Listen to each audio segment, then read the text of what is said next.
What is up, Deadly Saints Nation? It is I, Firestar Hart.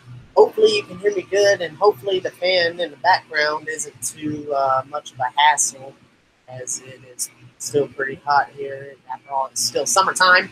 But we are live, as promised, of course, with the Monday Night Raw review from August 27th, 2018, and the SmackDown Live review and 205 Live review from just a few hours ago, back when it was Tuesday. It is now 2:30 a.m. here in Virginia. Yeah. And also, sorry if the camera's moving and stuff. Also, I'm sorry about the lighting in advance. I don't know, trying something new. We're doing this with Google Hangouts, and we're having to do it in the Chrome browser as well. So, yeah, something's... I don't know. We're trying it. We were supposed to have our fellow analyst AJ on, and yeah, see, he's MIA. He's probably passed out sleeping, so he probably went and GTS'd himself. So with that in mind, to anybody that may watch now or anybody that may watch later, get all this stuff out of the way. Of course, before we get to the review stuff, it's going to be probably quick hitting there. You know, I kind of tweet it throughout the shows, so you know, hey. So you know, for the most part, if you read my tweets, you probably know what I thought about it. I'll try to give some in-depth analysis on a little bit, and we'll roll from there. But of course, if you are not already subscribed to this channel, please consider doing so and joining the Deadly Saints Nation today. If you haven't followed me on Twitch, where I like to do live gameplays and then post up on YouTube, and sometimes I record even here on YouTube, but that's not the point. You follow the Twitch channel, the description below, and Mixer whenever the hell I decide to use that. Well, it's down there for you too. If you would like to help this channel out, donate just $1 to Patreon in the description below, or if you want to do one-time donations, PayPal is down there. Or if you would like to get a Firestar Heart official t-shirt, we have 3 currently available, and those are also in the description below. Anything you guys are able to do will help out the channel's growth and enable us to do more content for you guys more frequently, and even maybe eat our next meal. But I digress. We are going to go right into the Raw review. I got my notes right here on my old gaming iPhone here. So let's do that, and we'll get right into it. Now, I was tweeting out throughout the show, so if I missed any points, then I apologize ahead of time. We're just going to try to cover this real quick. Not going to hold you guys too long because, you know, especially if there's nobody chatting. But anyway, on the road to 1,000 subscribers, and this may just do it. If you missed it, I filled out for WWE earlier today. Whether or not I'll get the call, I don't know. Maybe you'll notice me. So, we kicked off Raw with Braun Strowman and Roman Reigns get the confirmation of Hell in a Cell. The confirmation of their Hell in a Cell match for the Universal Championship. They're going to be inside Hell in a Cell. Got the blood of all the haters ready. Just kidding. It's Strawberry Crush stuff. Yes, I drink some soda. I try not to drink a lot. I drink a lot more water than I do soda. After I drink blood, I like to cleanse myself in the waters of a lake water bottle. And by the way, folks, Dark Angel here. Let me clear my throat. We'll get right back down to it. So anyway, get the confirmation, you know, okay, promo, whatever. Fans are hating Roman Reigns as usual. God, I don't know why. Maybe it's because, I don't know, there was a certain problem with Vince McMahon and the back dog and all that stuff. And Michael Cole with his big dog complex. And, yeah. And Braun Strowman is all like, yeah, I'm going to cash in on you. But I'm not doing it tonight. I'm going to do it inside hell in the cell. You know, he actually does kind of sound like a even more intensely countrified Undertaker. Especially when I do that voice. I've made him sound a lot more. By the way, if there's any background music, if you guys can hear the background music slightly, not trying to get busted copyright here. I have no idea what's copyrighted and what's not copyrighted anymore, but we are listening to a band I've gotten into recently by the name of Bathory, and particularly their album Blood on Ice. Loving the album. Favorite song is The Lake. I've listened to the whole album, and yeah, it's still the song I know the most from the album. That's my favorite. So yeah, that tells you something. But anyway, back to the segment. Dolph Ziggler and Drew McIntyre come out. Baron Corbin came out, set up the main event for tonight. Something's fishy. Then he gives himself Finn Balor and took a little jab at Kurt Angle. C+ match. It would have been. I would have given it a B, just because I try to be a little bit nicer. You know what I mean? Even not, but I mean. Yes, even I won't deny when something's dud or, But, for the most part, I'm a fairly nice guy, so I like to give matches a little bit of a boost. And, credit to Corbin. Credit to anybody that's, first of all, in that ring, okay? Yeah, it takes a lot to actually get out there and do it. I've done it myself, but I'm a backyard again, so what did I know? Backyard again? Are you referring to yourself as no, not the TV, no, not the TV as show. one of the animals? No, not the TV show. You not didn't the TV specify. show. Backyard wrestling. There you go. Backyard wrestling. I'm one of them that dives off trampolines into some stranger's wrestling ring. The way you said it. Whoops. The way you said it. You gotta specify things. Well, yeah. Everybody's gonna catch this in post-production and be like, oh. Anyways. So, it was an alright back and forth match, and then Corbin goes and gets himself DQ'd, and then he's like, oh, wait, I forgot. This match is no DQ. So, of course, naturally, goes and whoops up Balor Boy again with that there steel chair, I reckon. And like his tater tots, he goes down and gives that match a C. And yes, the C stands for Corbin. Shout out to Stephen Larson there. I have not watched their content. Stephen Larson. Who's Stephen Larson? I don't know if that's something to do with that. But there he is. Not sure what this is. Okay. I ought to check that. Goes. Corbin. It's kind of a running gag. Well, it's kind of a running gag is that how Baron Corbin sometimes is. Yeah. So we get the news Shawn Michaels going to be on Raw next week. Woohoo! He's hyping Triple H versus Undertaker for the last time. And we got Miss Bussy, Dana Brooke. She left. Yes, that was my goal.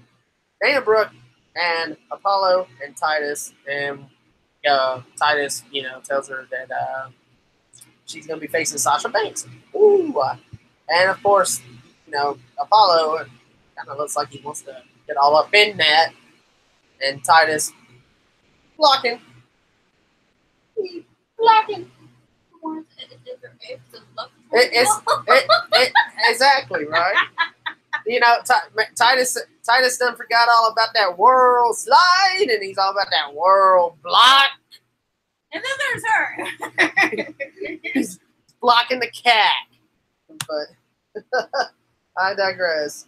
I give their match a C. Dana Brooke, she's shown improvement. The handspring elbow was pretty nice, but Sasha made her tap with the bank. It makes you wonder if Dana Brooke is actually cheating back in the day. She might have been, who knows? But I know she's a body. I know she was like a body. But anyways, Dana hasn't gotten much of a break. It would have been nice to see her win a match, even though. But moving on. Jinder Mahal, or as Grim calls him, Jingle My Balls. Yeah, that's like parody level stuff. It's hilarious. You should hear what he calls Dean Ambrose. He calls him Dean Asshole. None of those memes are hilarious. Well, Ambrose went into asshole mode on. He did go into asshole mode on Jinder Mahal. Mahal with his own. Breathe in and breathe out. And Ambrose is like, I see myself kicking you in the face. And he has that look on his face like. Well, we'll get to that, but bottom line is, yes, he kicks Mahal's ass later on in the night. But next up, we get Intercontinental Champion Seth Rollins versus Kevin Owens. Yes, that's right. Rollins cut the OK promo, calling out his next open challenge for the Intercontinental Championship. Kevin Owens answers, gets a big pop, and then he immediately goes into heel mode by putting over Toronto instead. Or by putting over his area instead of Toronto. So, that happened, but the crowd was still on his side for the most part. I mean, because all in all, it is Canada. So, by the way, I love Canada. And shout out to my buddy up in Canada, CJ Hart. If Bret Hart were to ever see my video, I'd probably be like, woohoo! But because I idolize the man. But hey, I digress.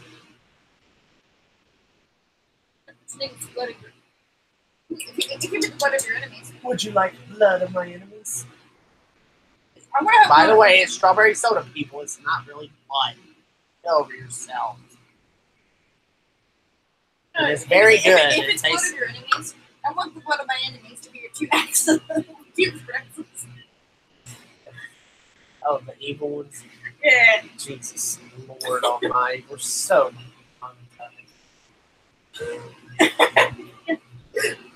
We're not on a road to we're not just on the road to 1,000 subscribers. We're on the road to demonetization. the match anyway. Seth Rollins versus Kevin Owens gets an A+ for me. Hands down match of the night. Obviously. What spots in the match, man? What can I tell you? Owens hit a stunner. He pulled out some big stuff, man. And Rollins brought it hard too, and because Owens was bringing it hard, so Rollins definitely was attempting to bring it harder. And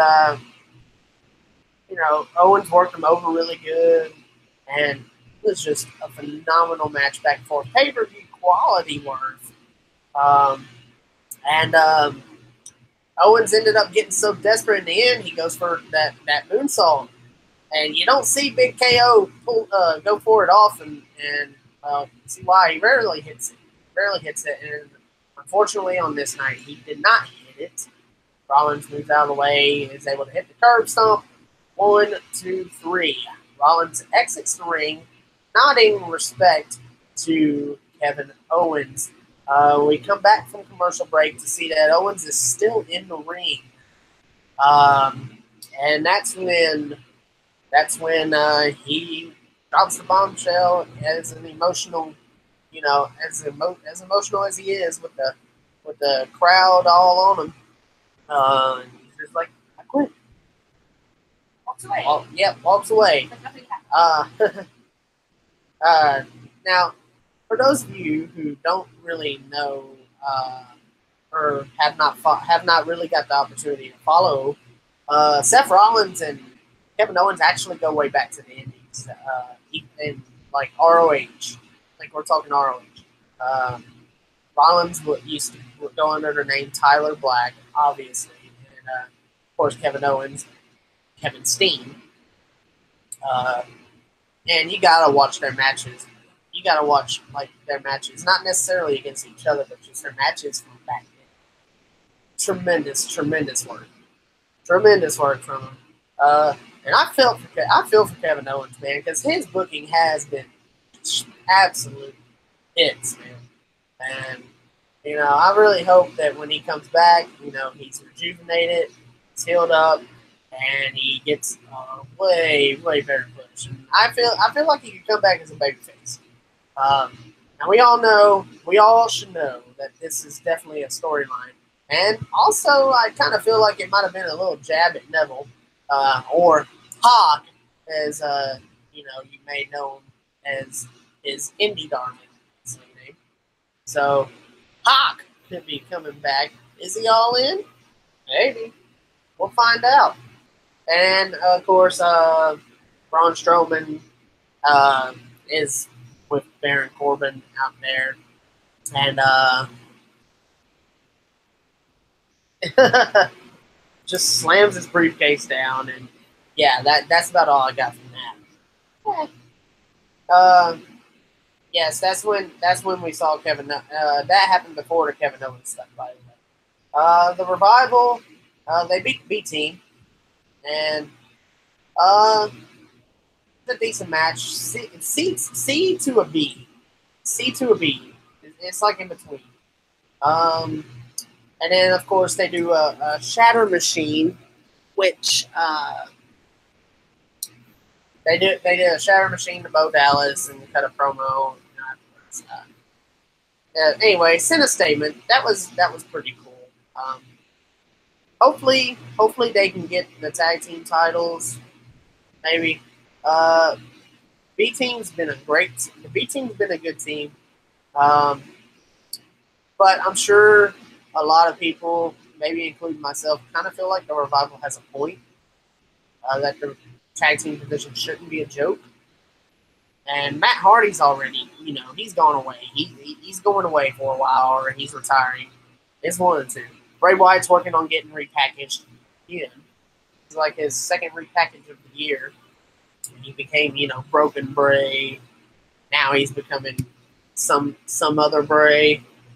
Maybe Heavy Metal Bray, Strawberry Alarm Clock Bray. I don't know. But anyway, hopefully it's a good repackaging, and it's a pretty bad one. So yeah. As you saw his tweet, he tweeted out to like fans for new entrants. So anyway, that's pretty cool. Got the Elias segment, on live does as usual, gets the crowd stuff. Trish Stratus returned to WWE, so that's where we get that. They have a little back and forth, and that was pretty hilarious. And Elias, oh my God, he referenced how women were booked back in and we're talking like Attitude Era, Ruthless Aggression Era. How these women were just marketed like eye candy. And now we're in an era where they're actually being respected for their wrestling abilities.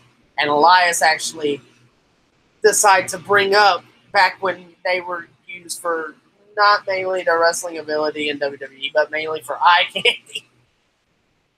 with the bikini pillow fight, the bra and panty pillow fight. That was pretty hilarious. And of course Trish smacked it.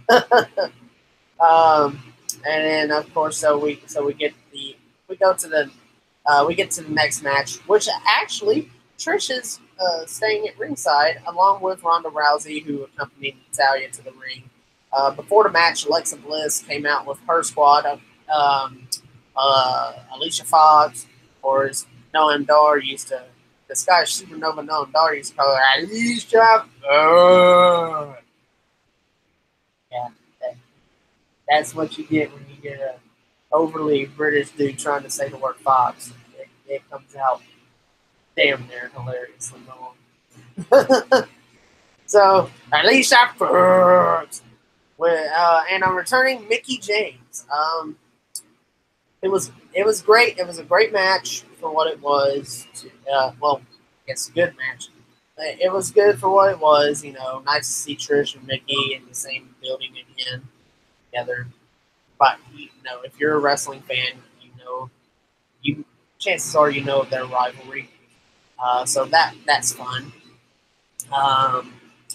Natalya submitted Alicia Fox with the sharpshooter, so you know it's nice for what it was. And the Bella Twins come up backstage with Natalya, Trish, and Rousey afterwards, and they have a little selfie time. Yeah, there you go, selfie time. Yeah, basically. Well, yeah, you know what I mean, guys. And then we get the legends like Stone Cold and them all hyping Stone Cold, I believe, Ric Flair even. But, you know, they're all hyping the Triple H versus Undertaker last time ever match for Super Showdown. Baron Corbin was informed by Stephanie McMahon to, you know, get to the bottom of the Kevin Owens thing. Then Bobby Lashley, or as William Regal will probably call him, Lashley. Fun little thing that's completely off subject. Remember when William Regal used to call Umaga Yamanga back in the day? Yamanga. Funny. Just a little funny. William Regal couldn't pronounce Umaga. What the crap? God rest Umaga's soul. May he rest in peace. It doesn't even sound funny. Yamanga.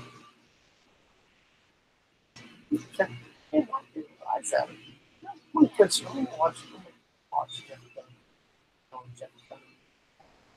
Okay. Yeah, too. Chocolate cake. But anyway, so Corbin gives him a match against the Ascension. Dud. Lashley defeats him in seconds. Poor Ascension. Poor Victor, poor Connor. But I guess they're happy because they're making money.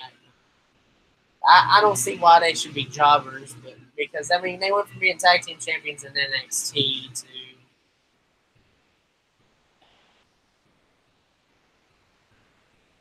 Okay.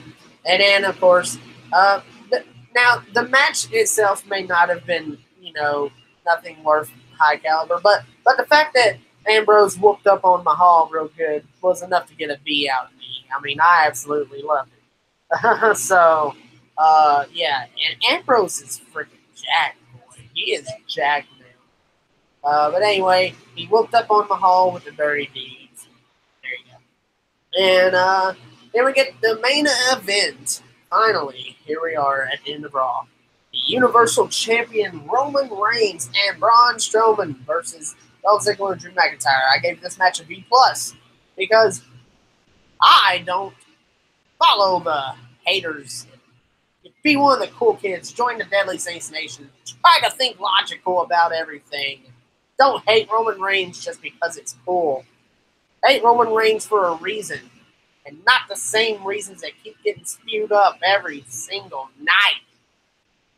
I am that guy. I am on the line every single night. Yeah.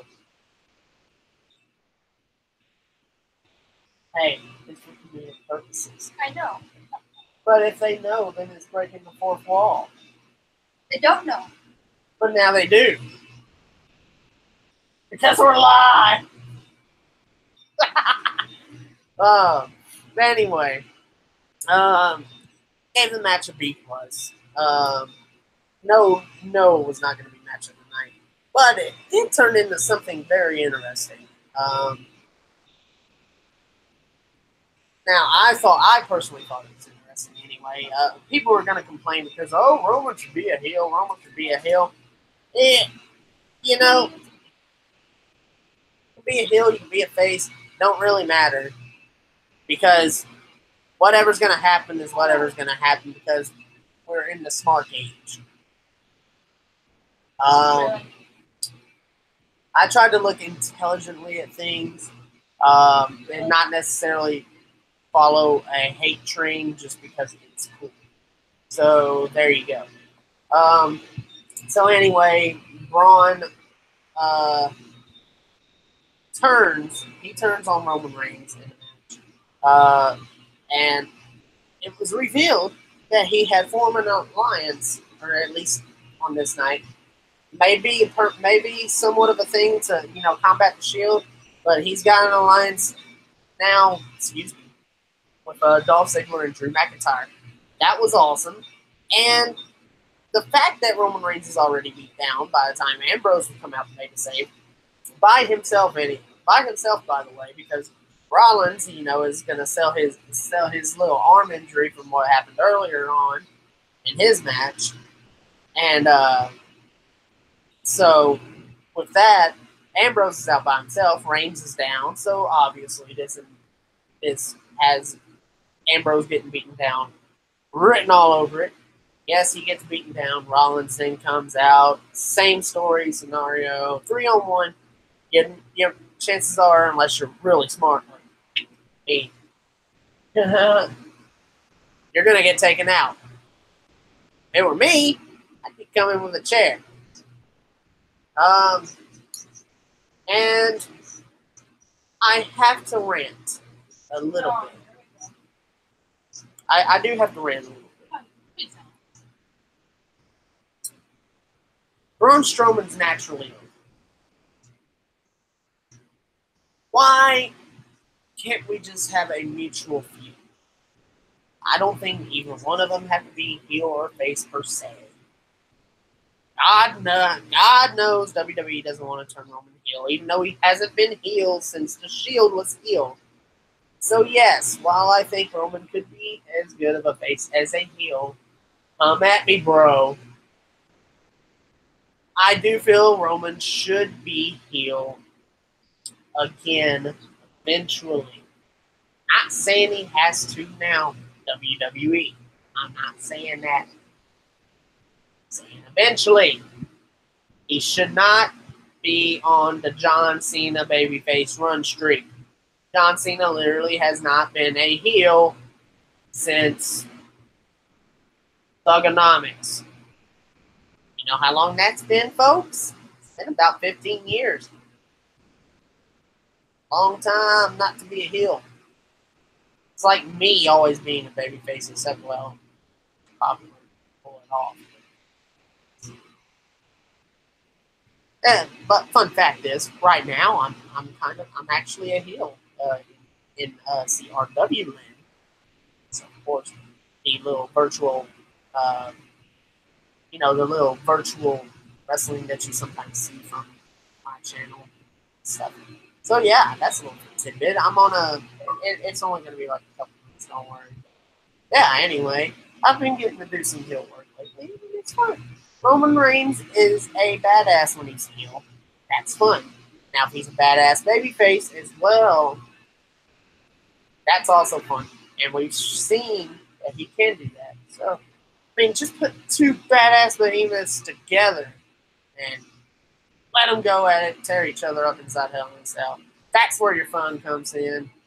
Hell, you can even add the Shield, Dolph Ziggler, and Drew McIntyre into that mix and get it on. Destruction of all mankind and all that stuff.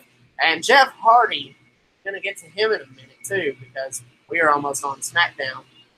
Jeff Hardy and Randy Orton are going to be inside Hell in a Cell.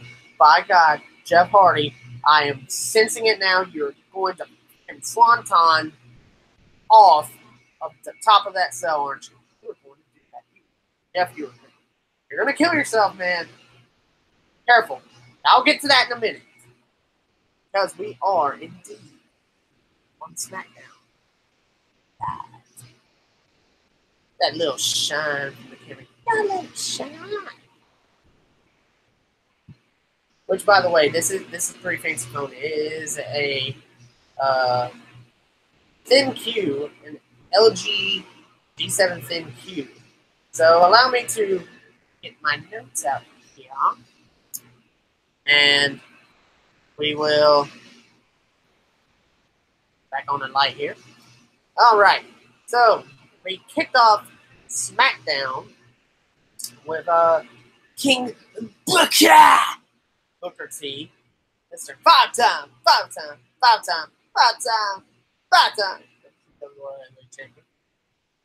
celebrating with five-time tag team champion. New Day. Absolutely golden segment. I died laughing. Big E tried to spin the ring. And so did Booker. And we even got the tell me you not just say that. Yes, I love this segment. It was golden. Great way, great mood setter to kick off SmackDown. Then we go into our first match with the Bar, which is Sheamus and Cesaro defeating the Club, which is Luke Gallows and Carl Anderson, and the Clones, which is Primo and Epico. And then they had an exchange with the New Day afterwards. The match itself, C+. Just your average run-of-the-mill match. Now, I love the Bar, yes. You know, Sheamus and Cesaro have proven to be a great team, and that's probably where Sheamus is going to be, considering apparently he's got some neck issues like spinal stenosis and whatever. So it's safe for Sheamus to be in a tag team like that. I just hope that if Cesaro ever ends up as a singles competitor, that he actually gets boosted to the freaking moon and becomes a WWE champion for once. For God's sakes, how long has Cesaro been in WWE now? And he's not even a world champion yet. How?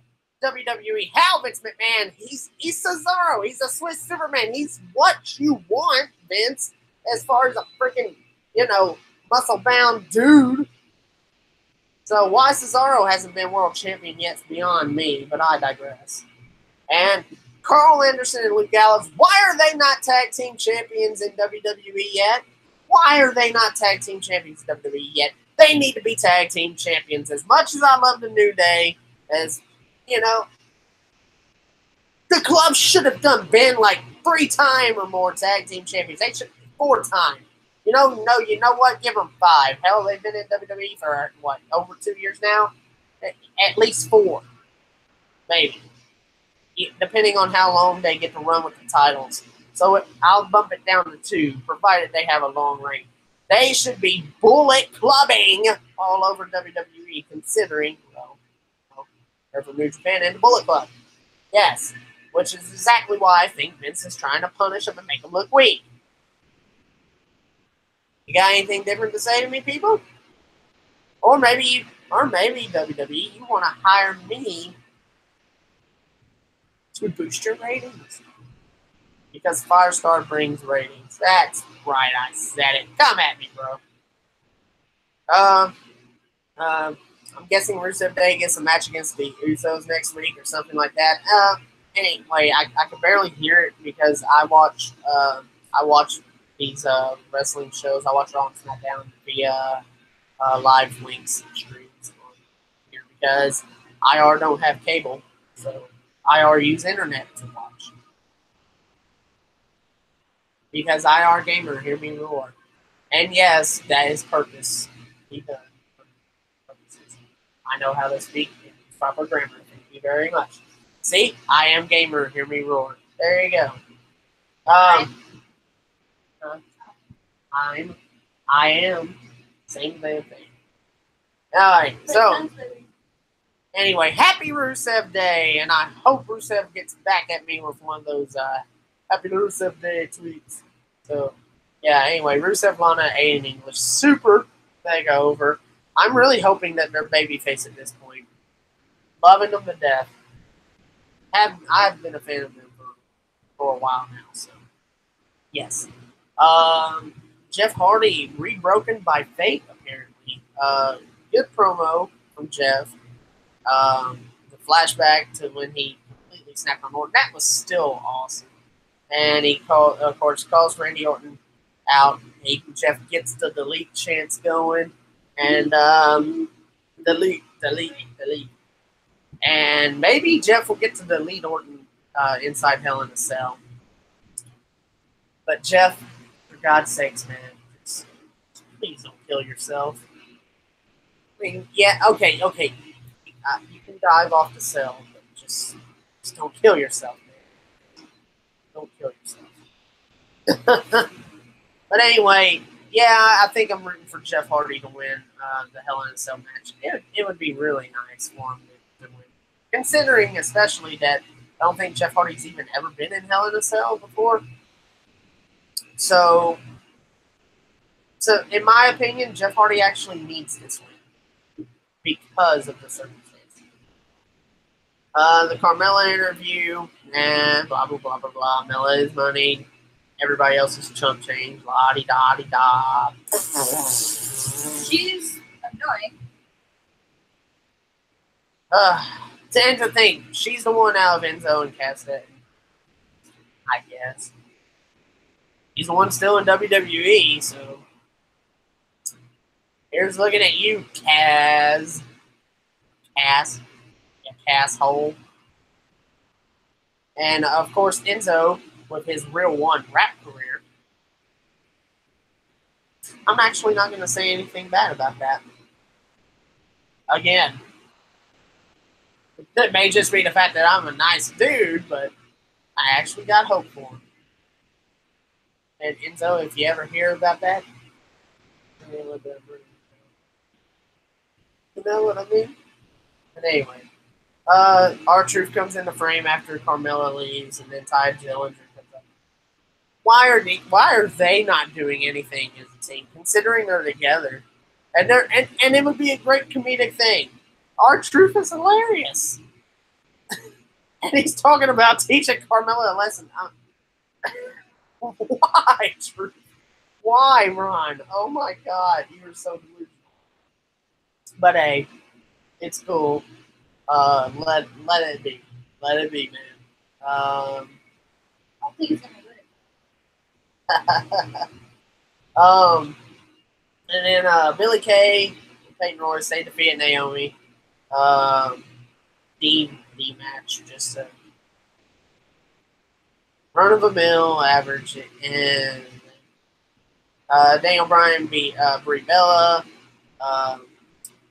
Andrade Cien Almas, and Zelina Vega, and then they have their little exchange. Paige makes a match, A+ match of the night for SmackDown. Great match between two, and even with The Miz causing a disqualification, which is almost actually kind of sort of how I felt had to be done, and how actually analyst AJ Wright also he felt that. So yes, he was actually able to get some insight before he passed out on us. And Dark Angel over here is about ready too, so we're gonna try to shoot fire through the rest of this and just give a few bullet points here.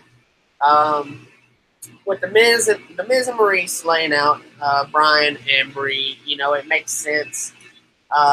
Makes sense for what it was. So there you go. Again, sorry for the camera shaking. This laptop's actually don't really have a place that this sits steadily. So whatever, unless I actually sit on the little table. But yeah, table. But a little bit of a different, view for you guys tonight. So hey, hopefully you guys enjoy, and hopefully the lighting's okay. I know it's probably rather dark, but I got what we call Showtime lighting. Anyway, despite that, A+, great setup, great continuation.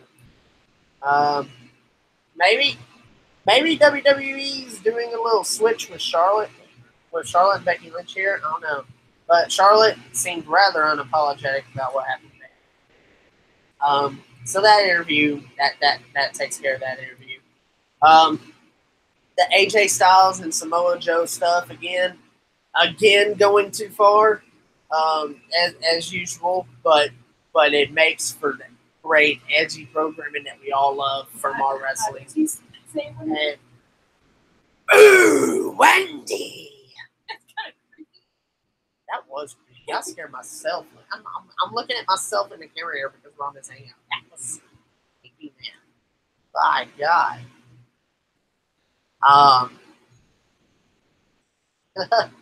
But you know, Joe escaped Styles, but great little thing. And then a B match with Carmella and Charlotte. Charlotte retains against Carmella, and Becky Lynch beats her up afterwards, and that's how we end SmackDown. With that, we go on to 205 Live, where we get Akira Tozawa versus the Brian Kendrick. Jack Gallagher was in the corner, and Brian Kendrick, you know, he may be the man with the plan, but I don't think he. I'm pretty sure he wasn't the man with the plan tonight. I think Akira won. Not quite sure. If Brian won, let me know. I didn't get to operate a lot into that match actually, because streams started acting up actually after I watched it. But I'll go back and rewatch it. Unless I was right the first time around, but one of those decisions right. Either way, the match was great. Gotta be for me. 205 Live has vastly improved since Triple H took it over, and of course with Drake Maverick as the acting general manager, just incredible. Hideo Itami beat up that local talent guy. I believe his last name was Blaze, spelled Blaise. If his last name is Blaze, then why not just spell it Blaze? B-L-A-Z. Oh, whatever. Maybe that's just how his name is. Mustafa Ali came out to stop him. Solid. Buddy Murphy versus Kalisto. A match. That was an A-graded match. Freaking loved it, man. Buddy Murphy versus Kalisto. Nice. You knew Buddy Murphy was going to get the win after the Lucha House Party was sent to the back. With Kalisto, you know, they went back and forth, and then but in the end, Buddy Murphy hit the Murphy's Law on Kalisto, and well, that was all she wrote. And with that, folks, that will actually basically comes to the end of our Monday Night Raw, SmackDown Live, and 205 Live review.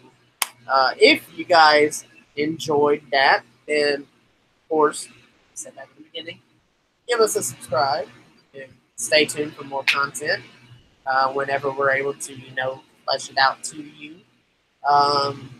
Very, very fun stuff. I think we're having fun doing this. Fun? This is obviously very new for us. But, you know, hey, it only gets better as we keep going, and the more interactive we get, of course, the better. And yes, just keep on with us. Join the Daily Saints Nation today. And, of course, we'll catch you guys next time. And maybe even be able to get that NXT review. And if so, tomorrow night will be a doubleheader, because there's a couple of matches from last week's NXT that we got to talk about. And we'll talk about that with NXT tomorrow night, but later on tonight. Anyways, then the Saints Nation, this is Firestar Hart, and we'll catch you guys next time here in our world. Peace out. Bye.